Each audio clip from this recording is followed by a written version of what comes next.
This video is in response to Young Turk's commentary on the Bible.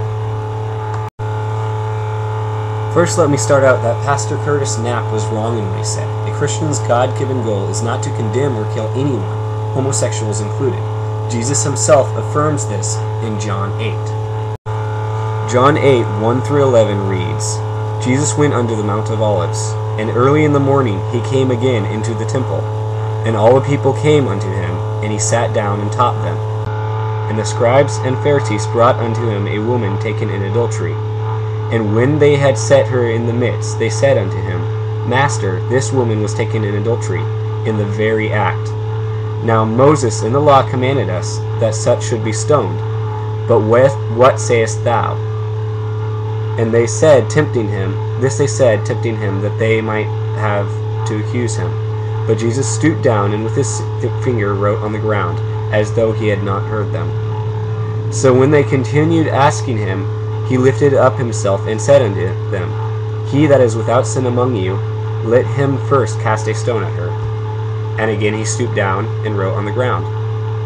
And they which heard it, being convicted by their own conscience, went out one by one, beginning at the eldest, even unto the last. And Jesus was left alone, and the woman standing in the midst. When Jesus had lifted up himself, and saw no one but the woman, he said unto her, Woman, where are those thine accusers? Hath no man condemned thee? She said, No man, Lord. And Jesus said unto her, Neither do I condemn thee. Go, and sin no more. So already we can see that Jesus has taken away any right from a believer to punish a sinner. God alone has that right, being the creator of all things. Now, after you played the soundbite from Curtis Knapp's sermon, you started to read various verses from the Bible, making conclusions based on what you read. For instance, after quoting the spot in Leviticus that commands the Israelites to treat unclean animals as abominable, which literally means something to draw away from, you said, So, if you've eaten any of that stuff, enjoy hell. The problem with your statement is that nowhere, neither in the Old Testament or the New, does the Bible call that a sin punishable by execution or damnation. God himself gave the Israelites purification processes for those who had touched or eaten that which was called unclean. It doesn't even really label it as sin. The thing that the commandment did do, however, was separate the children of God from many of the unhealthy, disease-laden practices of the olden days. Unclean meats tend not to be healthy and also hold more toxins and diseases than clean meat. God never commanded execution on the grounds of eating the unclean. Thousands of years later, Jesus' sacrifice covered such matters, as God states in Acts 10:11-16. And he became very hungry and would have eaten, but while they made ready, he fell into a trance, and saw heaven opened, and a certain vessel descending unto him, as it had been a great sheet knit at the four corners and let down to the earth, wherein were all manner of four-footed beasts of the earth, and wild beasts, and creeping things, and fowls of the air. And there came a voice unto him, Rise, Peter, kill and eat. But Peter said, Not so, Lord, for I have never eaten anything that is common or unclean. And the voice spake unto him again the second time, What God has cleansed, that call not thou unclean. This was done thrice, and the vessel was received up again into heaven. You also made a few wrong conclusions based on 2 verses from Genesis 38. You failed to give the bigger picture. I will start a little farther back in the chapter. And Judah saw there a daughter of a certain Canaanite, whose name was Shua. And he took her, and went in unto her.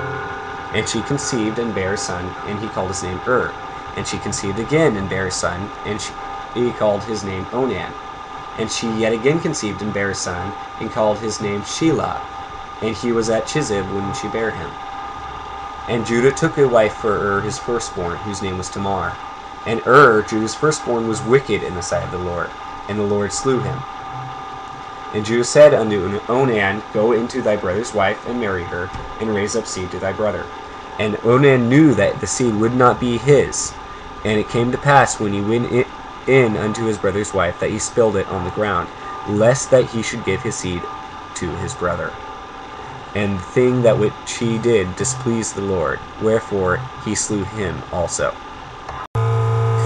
Okay, first, was already dead when Judah told Onan to marry Tamar. Second, God slew Onan for the dishonor he did to Tamar.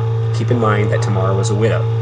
Also, it was God's will to raise up a nation through Judah, Onan's father.